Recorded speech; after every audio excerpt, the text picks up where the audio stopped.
En la clase de hoy vamos a continuar con el tema de taxonomía y nos vamos a centrar en lo que es el análisis filogenético de procariotas. En la clase anterior hablamos de lo que es cuál es el concepto fenotípico de especie, cuál es el concepto genotípico de especie. Conversamos acerca de métodos basados en el ADN para identificar, dentro de los cuales hablamos de la hibridación ADN-ADN, y los métodos relacionados a la hibridación ADN-ADN que hoy se están realizando gracias a la gran posibilidad de la secuenciación de los genomas completos.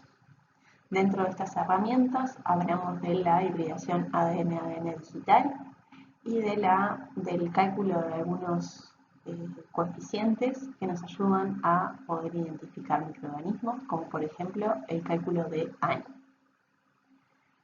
Y como alternativas a estos métodos basados en ADN, hablamos del análisis de la secuencia del 16S, la secuencia que codifica para el 16S del ARN ribosomal. Vimos cuáles eran los valores de corte, por debajo del cual nosotros podríamos asegurar que dos microorganismos no pertenecen a la misma especie. Y también vimos que por encima de ese valor de corte, si bien es posible decir que un microorganismo podría pertenecer a una determinada especie, no es posible asegurar esa identidad. Hablamos también de que si no es posible identificar utilizando la región del gen codificante del 16S del ARN ribosomal, es necesario recurrir a lo que se le llama la identificación polifásica. Este estudio, el de la identificación polifásica,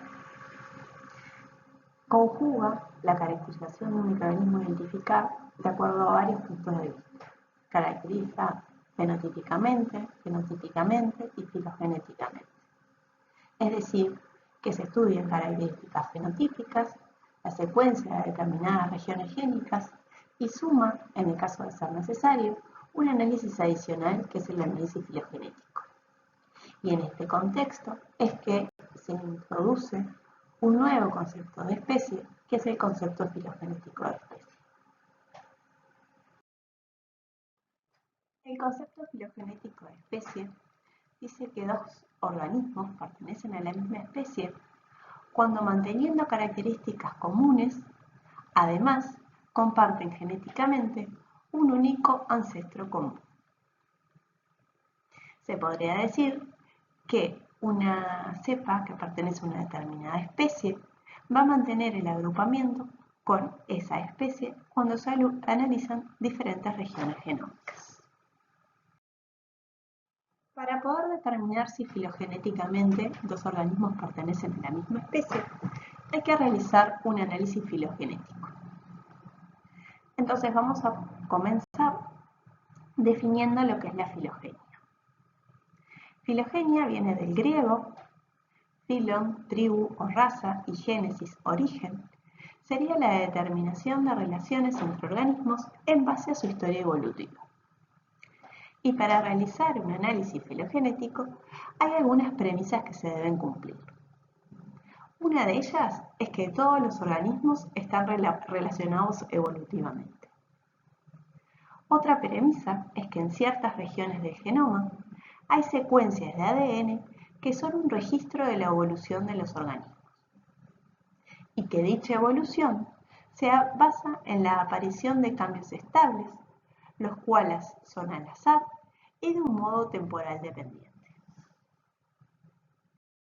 En el caso particular de microorganismos, el análisis filogenético es realizar un análisis molecular basado en la comparación de ciertas regiones de ADN. Se comparan secuencias y se establece la relación evolutiva.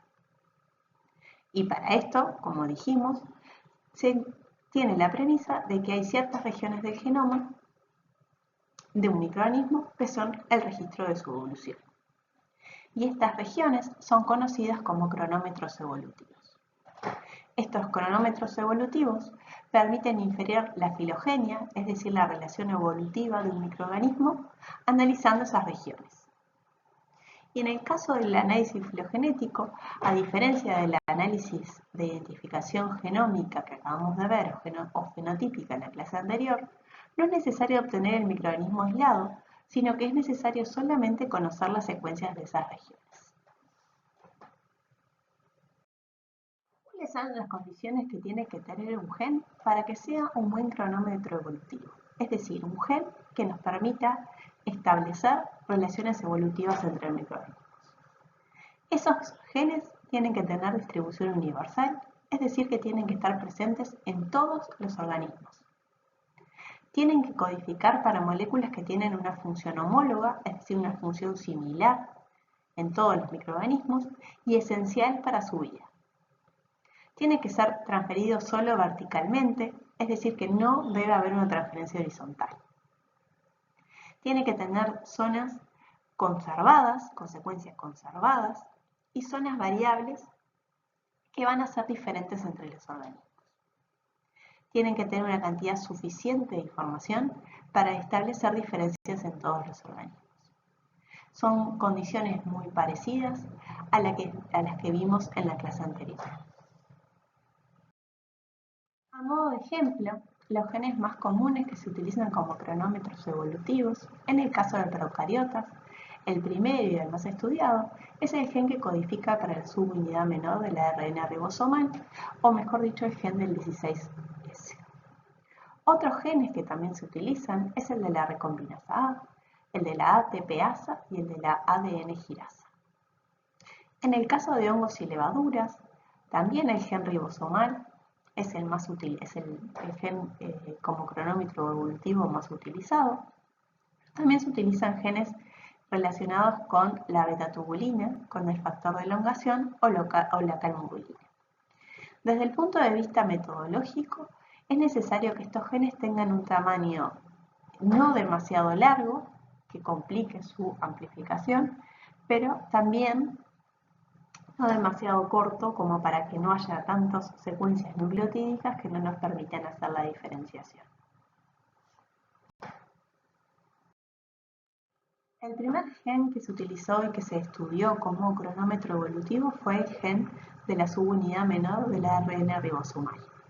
Y fue en el año 1977 que, en base al estudio de este gen, se describe el dominio Arquea.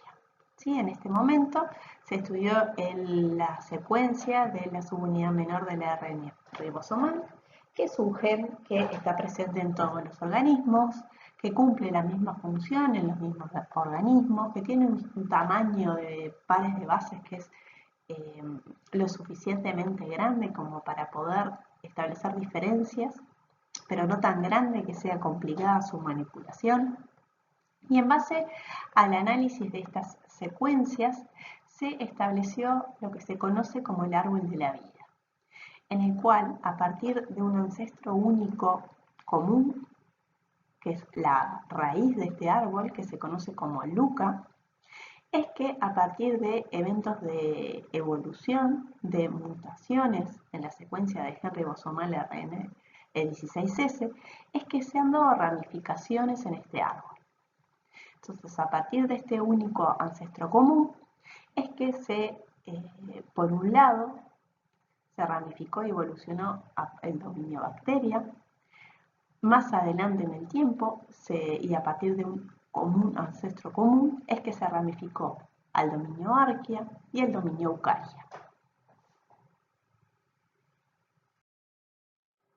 En esta diapositiva se puede ver la estructura secundaria del gen que codifica para la subunidad menor del gen ribosomal, del ARN ribosomal. Más hacia la izquierda está el gen 16S de bacteria, en el medio arquea y a la derecha el correspondiente a un organismo del dominio eucarya. Como pueden ver, se muestra la estructura secundaria del gen. Hay muchísimas zonas y tienen una similitud muy grande entre los tres genes de los tres dominios. Sin embargo, se muestran en rojo las diferencias que existen entre estos dominios y es lo que hace, lo que los relaciona con la evolución.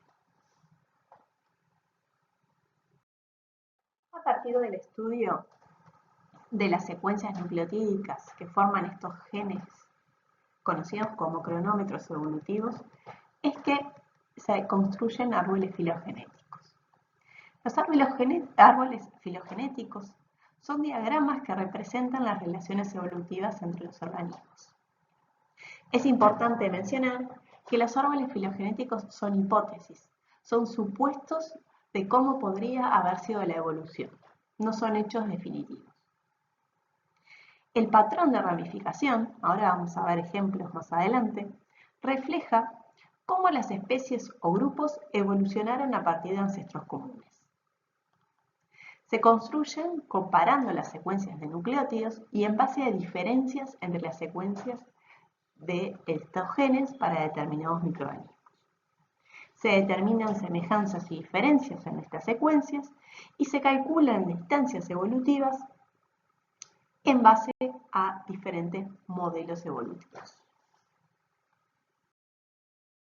Para la construcción de un árbol filogenético hay que seguir una serie de pasos. A partir de un cultivo puro, y para hacer la construcción de un árbol filogenético, por ejemplo, a partir del gen ribosomal 16S, es necesario primero que nada realizar la extracción de ADN, como mencionamos en la clase anterior. A partir del ADN extraído de ese microorganismo, se realiza la amplificación del gen a estudiar, en este caso estamos hablando del gen ribosomal 16S, mediante reacción en cadena de la polimerasa. Es necesario verificar que se realizó esta amplificación de forma exitosa, lo cual se realiza generalmente mediante un gel mediante electroforesis, el gel de agarose. Una vez que comprobamos la amplificación del gen a estudiar, este gen se secuencia, es decir, que se obtiene de forma consecutiva las secuencias de nucleótidos que conforman este gen, y esta secuencia es comparada en bases de datos con secuencias depositadas en estas bases de datos de cepas tipo, ¿sí? Además de compararlo y ver el porcentaje de similitud, que fue lo que vimos en la clase anterior, a partir de esta comparación es que se obtienen secuencias de organismos cercanos al organismo problema. Esas secuencias se bajan de la base de datos y se utilizan como material con el cual hacer la comparación y poder establecer las relaciones evolutivas con el microorganismo problema.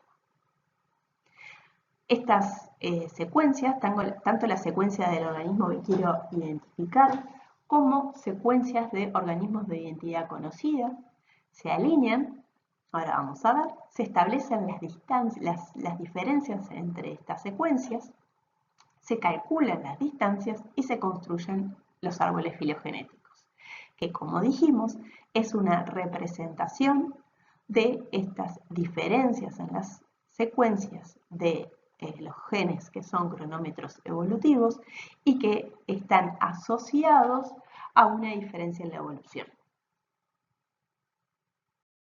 En la clase anterior vimos cómo hacer la extracción de ADN, la amplificación, cómo verificar la amplificación. Vimos que esa amplificación se hace su secuenciación y a partir de la secuenciación es que se compara con las bases de datos. A través de esa comparación con bases de datos es que es posible obtener el porcentaje de similitud y además de obtener el porcentaje de similitud es posible acceder a esas secuencias de las especies más cercanas.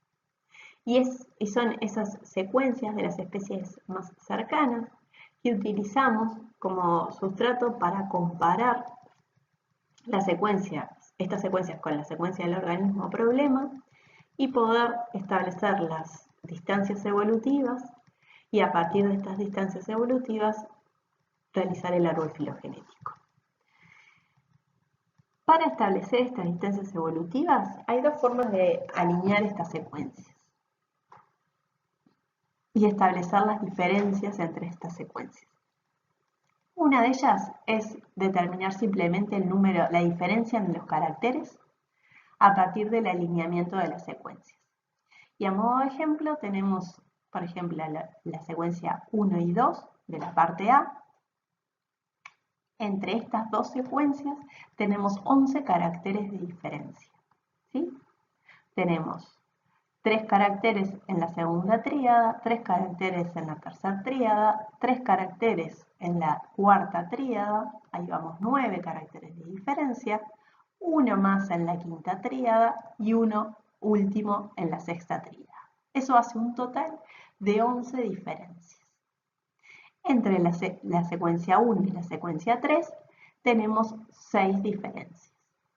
A través de estas diferencias se establece una matriz de distancia como la que se puede ver en la parte derecha de la diapositiva. Hay otra forma de establecer las diferencias entre las secuencias y es la determinación de las distancias evolutivas.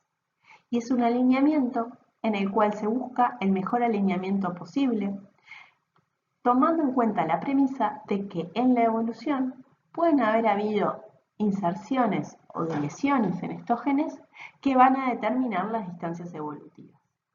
Y teniendo en cuenta este tipo de alineamiento, es que, por ejemplo, entre la secuencia 1 y la 2, pasamos a tener 3 diferencias en los nucleótidos. A partir de esta matriz de distancias evolutivas, que nos dice cuál es la diferencia en nucleótidos entre las secuencias, por ejemplo, entre la 1 y la 2 tenemos 3 nucleótidos de diferencia, mientras que en la 1 y la 3 no tenemos nucleótidos, es posible establecer mediante una representación gráfica esta diferenciación en las secuencias de nucleótidos. Y es así que a partir de un ancestro común, que se representa como un nodo, es posible hacer una bifurcación en el cual en el final de una rama tenemos los organismos 1 y 3 que pertenecen a un mismo taxón y en una segunda rama tenemos al organismo 2 que presenta diferencias con el organismo 1 y 3. ¿Sí? Esto nos quiere decir que estos organismos, el 1, 3 y el 2, a partir de un ancestro común tuvieron mutaciones que originaron en organismos diferentes. Y la diferencia entre estos organismos está establecida por la suma de las distancias horizontales de estas ramas. En esta diapositiva se representa un árbol filogenético y los componentes de dicho árbol. Las ramas horizontales justamente son denominadas ramas que establecen las distancias evolutivas entre los extremos que son los diferentes taxones. Los nodos, a partir de los que se dan las bifurcaciones, representan los ancestros comunes. Y los números que se establecen sobre los nodos es lo que se llama valor de Bootstrap y es el porcentaje de veces que estos agrupamientos se vuelven a repetir. Estos árboles, ¿esto qué quiere decir? Que estos árboles filogenéticos son realizados mediante un programa que realiza la representación gráfica de las distancias evolutivas muchísimas veces, 500 veces o 1000 veces. Y este número es el porcentaje de veces que en esta repetición de la realización de esta representación gráfica, este árbol se repite, qué porcentaje de veces este árbol se repite. Entonces, cuanto mayor es, más del 70, cuando aparecen números mayores a 70 acá, nos dice que este árbol es más robusto y es más probable que esto así haya ocurrido. Entonces, una vez que nos enfrentamos a un árbol filogenético, ¿qué tenemos que mirar y cómo se interpreta un árbol filogenético? Dijimos que las distancias evolutivas están determinadas por las ramas horizontales. Entonces, si nos ponemos para ver cuál es la diferencia evolutiva entre el organismo A y el organismo B, la diferencia entre ellos está dada por la suma de los tamaños de las ramas horizontales, ¿sí? Como se muestra en la diapositiva. Y estas ramas tienen un tamaño que está asociado a una escala en el que, por ejemplo, el tamaño que se muestra a la izquierda, ese tamaño de ese fragmento de recta naranja, simboliza que hay una distancia de 5 nucleótidos cada 100.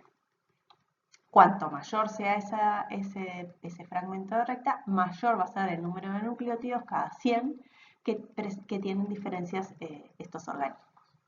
Y lo otro que hay que ver, como dijimos, es el valor de Bootstrap, que cuanto más grande, más robustez le da al árbol. ¿Qué quiere decir? Que cuanto mayor es, más es la probabilidad de que este haya sido el elemento de la evolución. ¿Sí? Estos son los árboles filogenéticos más comunes, los que van a ver en artículos científicos, pero hay otro tipo de árboles en los que, por ejemplo, no presentan una raíz común o que las distancias, las ramas horizontales, no presentan diferencias en distancias. ¿Sí? Lo más común que van a ver es este que acabamos de analizar. En muchos casos, la alta similitud en las secuencias de gen 16S entre diferentes organismos hace que no sea posible inferir distancias evolutivas a partir del análisis de esta secuencia. Y es por eso que se recurre al análisis de otras secuencias mediante un análisis que se llama Multilocus Sequence Analysis, que, como dice la diapositiva, es una herramienta taxonómica para clasificar organismos en base a variaciones en secuencias de genes housekeeping. Y ahora vamos a ver qué son genes housekeeping. ¿En qué se basa este análisis? En lo siguiente. A partir de un cultivo puro, también se extrae el ADN y en lugar de amplificar solamente la región del C6S, se amplifican a través de varias PCRs, varios genes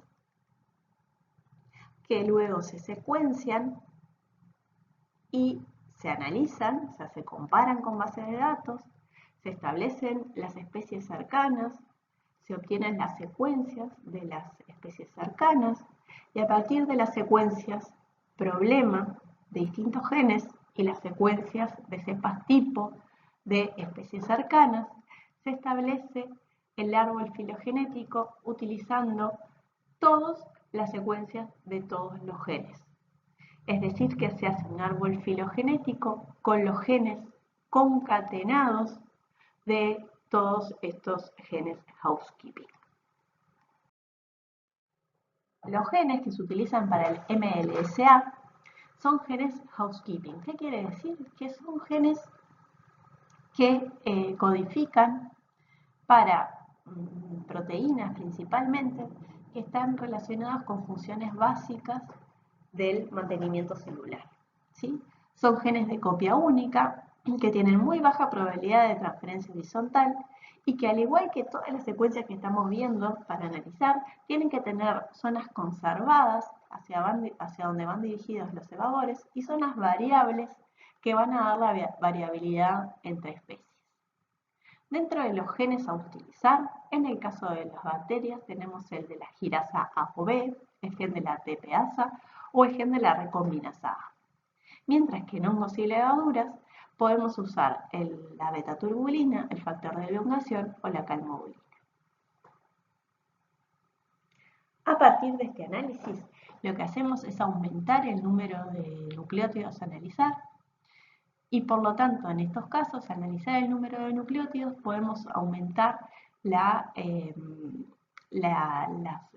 nucleótidos que puedan haber tenido, regiones que puedan haber tenido mutaciones, ¿sí? Tanto inserciones como deleciones, y al aumentar el número de nucleótidos que estamos analizando, es posible afinar un poquito más el análisis y de esta forma sí poder inferir distancias evolutivas. Como ejemplo, en el diagrama de la izquierda se observa un árbol filogenético construido a partir de la secuencia del 16S, en el cual se observan 6 grupos, 2 de ellos juntos, clado 3 y 4, mientras que en el de la derecha se muestra un árbol filogenético a partir de la secuencia concatenada de 5 genes constitutivos en el cual no solo es posible diferenciar el clado 3 y 4 como grupos independientes, sino que dos cepas nuevas aparecen separadas del clado 1, lo que podría estar sugiriendo la presencia de dos especies nuevas. Y con el desarrollo de lo que es la secuenciación de genomas, es posible realizar a partir de la secuencia de los genomas completos hacer árboles filogenéticos a partir de estos genomas, ¿sí? Esto lo que nos hace es aumentar muchísimo el número de genes a analizar, por lo tanto vamos a poder establecer la diferencia entre un mayor número de nucleótidos. Estos también se hacen con programas y con programas específicos. Y lo que se realiza es hacer el árbol filogenético a partir de 120 genes que codifican proteínas y que es posible extraer de los genomas completos. ¿Sí? En esto de los avances de lo que es la era genómica, hay herramientas nuevas que permiten estudiar las comunidades bacterianas de diferentes muestras. Y uno de estos análisis es el análisis de la metagenómica. A partir de muestras ambientales y mediante tratamientos específicos de la muestra, es posible establecer los genomas completos de los microorganismos que forman parte de distintas muestras ambientales. De los primeros estudios que se realizaron de metagenómica es el estudio del microbioma del intestino de las termitas. Ustedes dirán, ¿a quién le importa estudiar el intestino de las termitas? ¿Y qué sucede? Las termitas son los únicos insectos que son capaces de degradar la madera. Así como los rumiantes transforman el pasto en proteínas, las termitas son capaces y ese proceso de los rumiantes es desarrollado por microorganismos en el rumen, las termitas son capaces de degradar la bacteria mediante microorganismos a su intestino. Entonces resultaba de interés estudiar cuáles eran esas bacterias que estaban involucradas en la degradación de la madera. Y ese estudio se realizó mediante métodos genómicos en los cuales fue posible determinar los genomas completos de los microorganismos que formaban parte de este intestino. Esta herramienta también, por ejemplo, se utiliza para estudiar la comunidad del microbioma del suelo y comparar, por ejemplo, suelos que han sido arados de los que no, en los que se han forestado de los que no, y ver cómo varía la comunidad microbiana del suelo de acuerdo a, por ejemplo, distintos manejos. ¿Y qué quiere decir cómo varía la comunidad microbiana? La comunidad microbiana es un índice de la salud del suelo. Cuanto mayor sea la diversidad microbiana, más rico es el suelo, porque más tratamientos metabólicos van a poder hacerse en dicho suelo. A través también de lo que es la metagenómica, es que se han podido determinar que existen microorganismos que, si bien no han sido aún cultivados y aislados en el laboratorio, se ha determinado su existencia. Y en verde se puede ver la proporción de organismos aislados que hay de cada filum, mientras que en rojo se ve la proporción, el número de organismos que, si bien se ha detectado la secuencia de esos organismos, no han sido aislados aún en el laboratorio. Y así es que se han definido las especies moleculares. En lo que es la taxonomía de estos organismos que han sido descritos desde el punto de vista genético, pero que no han sido aún aislados en el laboratorio, no se han podido cultivar y tener cultivos puros de estos organismos, es que desde el punto de vista taxonómico se clasifican como candidatos. A lo largo de las dos clases hemos visto una serie de herramientas que se utilizan para poder identificar un microorganismo. Vimos herramientas fenotípicas, genotípicas, filogenéticas. Pero si ahora nos enfrentamos a un cultivo puro de un microorganismo que queremos identificar, ¿qué de todo lo que vimos hasta ahora realizamos para poder identificar un microorganismo? ¿Cómo combinamos los datos de la secuenciación del gen 16S con otros caracteres? ¿Es siempre necesario realizar la secuenciación del gen 16S? Y bueno, la respuesta a estas preguntas es que depende. ¿De qué depende la respuesta a esta pregunta? Y nos vamos a parar en dos situaciones bien diferentes. Una, que es plantearnos la necesidad de identificar un microorganismo aislado, desconocido, que no sabemos nada de ese microorganismo. Y un segundo caso en el que el microorganismo aislado puede pertenecer a un grupo reducido de especies. Es decir, que lo vamos a identificar dentro de un contexto dado. Por ejemplo, vamos a identificar un microorganismo causante de una infección urinaria o un microorganismo potencial patógeno presente en un alimento o un potencial agente de deterioro en una materia prima. En estos contextos, las posibilidades de identidad de un microorganismo se acotan muchísimo porque estamos hablando de un microorganismo que tiene un efecto particular. Estamos hablando del primer caso, que es la identificación de un microorganismo aislado desconocido. Y en estos casos nos vamos a centrar en lo que es la identificación polifásica. Vamos a comenzar analizando fenotípicamente el microorganismo. Vamos a ver su morfología, las características nutricionales básicas que podamos obtener en el laboratorio, cuáles son las fuentes de carbono, energía que utiliza, cómo es su relación al oxígeno. Y estas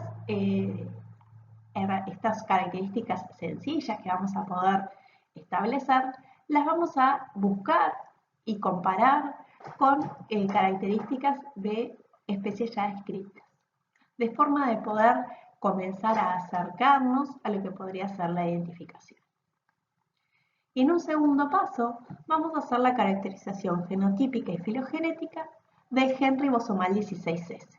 Es decir, que vamos a hacer la extracción de ADN, vamos a hacer la amplificación de este gen, lo vamos a mandar secuenciar, vamos a obtener la secuencia de este gen y vamos a comparar estas secuencias con otras secuencias en las bases de datos. Y a partir de este resultado, vamos a ver cómo podemos seguir. Y aquí hay varias opciones que pueden suceder. Una de ellas es que el porcentaje de similitud de la secuencia 16S del organismo problema y secuencias depositadas en bases de datos, este porcentaje de similitud sea mayor al 98,65% con una única secuencia. En estos casos, lo que vamos a poder decir es que el organismo problema podría pertenecer a esa especie. Pero para poder comprobarlo, tenemos que realizar pruebas fenotípicas y tener pruebas fenotípicas similares o analizar más secuencias, otras secuencias de otros genes mediante MLSA y realizar un estudio filogenético. Y en ese caso, si tenemos pruebas fenotípicas similares y o se agrupan de la misma forma mediante un MLSA, podemos decir que pertenece a esa misma especie. Mientras que, si las pruebas fenotípicas son diferentes y o se agrupan en diferentes grupos mediante un MLSA, no sería la misma especie.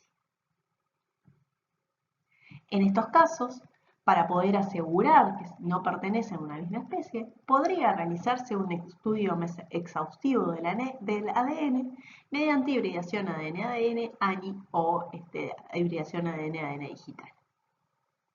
Otra posibilidad es que el porcentaje de similitud sea mayor a 98,65 con varias secuencias. con varias especies. En estos casos, sí o sí tenemos que realizar pruebas fenotípicas o un análisis de multilocus sequence analysis en el cual vamos a analizar las secuencias de varios genes housekeeping y establecer las relaciones evolutivas con diferentes especies. Si no se resuelve en este caso, se podría determinar el ANI o la hibridación ADN-ADN. Y una tercera opción es que sea menor a 98,65% con todas las especies que estén depositadas. En ese caso, tenemos que confirmar esa diferenciación con pruebas fenotípicas con la especie más cercana y establecer también, se podría realizar la hibridación ADN para poder confirmar que estamos hablando de una nueva especie. Ahora nos paramos en la segunda situación, es decir, identificar un microorganismo dentro de un contexto dado. Vamos a poner el ejemplo de un análisis microbiológico, en este caso particular de mayonesa, en el cual el Reglamento Bromatológico Nacional nos pide determinadas características que debe cumplir el alimento, y uno de ellos es ausencia de Escherichia coli en 1 gramo de muestra. Es decir, que en este caso tenemos que descartar o detectar la presencia de un microorganismo indicador de contaminación o un patógeno según una normativa determinada. En el caso de detección de Escherichia coli en un alimento, hay que seguir las normas establecidas para este caso particular. En este caso hay que seguir una norma ISO, en el cual hay una etapa de un enriquecimiento. En caso de obtener crecimiento, se realiza un subcultivo en un caldo líquido, incubando a una temperatura de 44,5 y un aislamiento en un medio selectivo, que en este caso es el eosin metilene blue, que en caso de tener células de Escherichia coli se obtienen colonias típicas como las que se muestran en la figura, y en caso de obtener colonias típicas se realiza un aislamiento en un medio selectivo para obtener cultivos puros y poder confirmar la presencia de cultivos puros. Una vez que tenemos el cultivo puro, es que se realiza una identificación fenotípica para poder determinar si estos microorganismos son o no, pertenecen o no a una especie determinada, a la especie de Escherichia coli.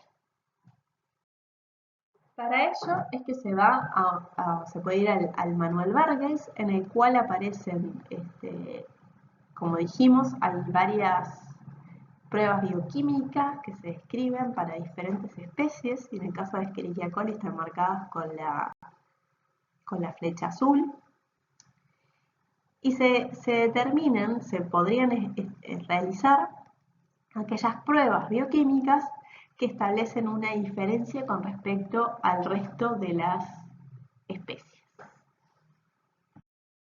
En el caso de Escherichia coli está dispuesto en las normas que establecen el procedimiento que hay que seguir para poder detectar la presencia de este microorganismo, es que es suficiente realizar un número limitado de caracteres fenotípicos para poder establecer si el microorganismo aislado pertenece o no a esta especie.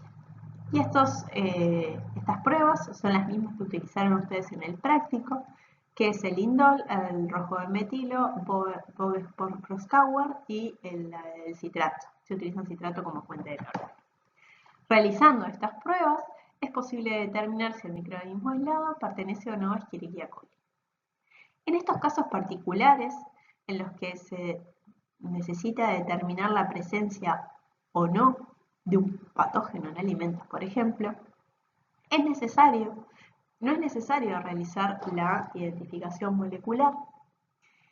Simplemente es suficiente con realizar algunas pruebas fenotípicas que nos permitan, una vez que tenemos un microorganismo aislado en determinadas condiciones, poder determinar si ese microorganismo pertenece o no a la especie dada. Pero de vuelta, esto es un caso particular y es la identificación de un microorganismo dentro de un contexto dado.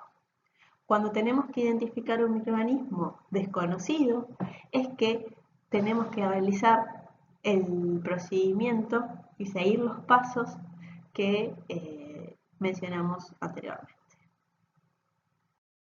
Y por último, les queremos mostrar un ejemplo de la descripción de una nueva especie desarrollado por un grupo de nuestro laboratorio. Esta descripción de esta nueva especie está publicada en el International Journal of Systematic and Evolutionary Microbiology. Aquí tienen el título del trabajo, los autores y el resumen del trabajo. En este trabajo comenzaron haciendo una caracterización fenotípica de la bacteria, determinaron, o sea, amplificaron el gen ribosomal 16S, lo mandaron secuenciar, lo compararon con bases de datos y vieron que el porcentaje de similitud era bastante bajo, por lo cual realizaron la secuenciación del genoma. A partir de esta secuenciación del 16S se hizo el árbol filogenético, en el cual en negrita se puede ver la nueva especie que aparece como un grupo separado a partir de un nodo, de un ancestro común, separado de grupos de especies ya descritas, ¿sí? Se hizo la secuenciación del genoma y como estábamos hablando de la descripción de una nueva especie, se realizó la caracterización fenotípica de este microorganismo, como puede verse en la tabla, en la cual la columna 1 pertenece a la nueva especie y aquí tienen listadas las distintas características fenotípicas que se estudiaron y se compararon con las especies más cercanas. Esta nueva especie fue denominada como Nesterconia natronófila. Natronófila es que ama la soda, ya que esta nueva especie, fue aislada de un lago con un pH altísimo, ¿sí? Entonces por eso es una bacteria que le gusta mucho la soda. Esta, como es una nueva especie, fue depositada en 3 colecciones, ¿sí?